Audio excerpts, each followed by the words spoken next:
Welcome to day one. The first thing we're going to cover is one of the most common complaints I get. Women are telling me all the time, after I hit 30 or 35 or 40 or after my third child, my metabolism just slowed down. Now, I'm about to rock your world and tell you that that is completely false. But it's not untrue that women are suddenly gaining weight and not changing anything. So what's going on? There was an athlete study and they followed these athletes through the decades and they did a scan of their thigh muscle. And the athletes in their 20s and the athletes in their 60s and 70s, it was almost exactly the same. So it really comes down to lifestyle and hormones. That is the biggest thing that changes.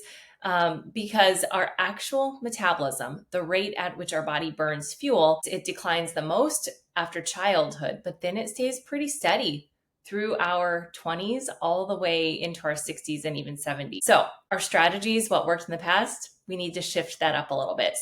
If you are a cardio queen like I used to be, we may need to shift that around a little bit. If you are not prioritizing protein or eating more carbohydrate and not moving as much, we're going to have to reverse that because insulin resistance starts to creep in around this time, which basically means the signal to bring in glucose, any kind of carbohydrate, from your bloodstream into your muscle gets quieter and quieter and quieter. And so it has to get louder and louder and basically higher and higher for it to respond. What that leaves us in is this stress state, in this inflammatory fat storage state, and this feeling of fatigue and cravings after meals and insulin resistance.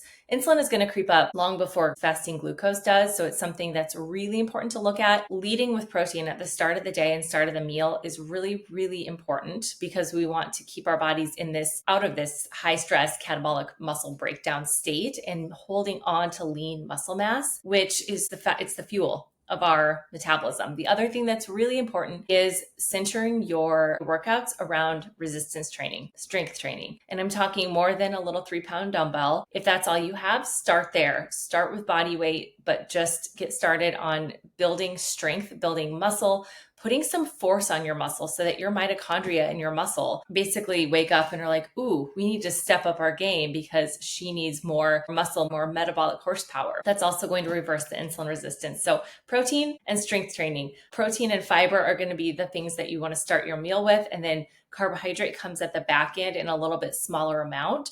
If you can walk around a meal, awesome, but strength training should be the core. Aim for 2 to 3 times a week. Do some walking, and then if you still love cardio, get that in around it. It just shouldn't be the core of your workouts anymore in our perimenopause years and beyond.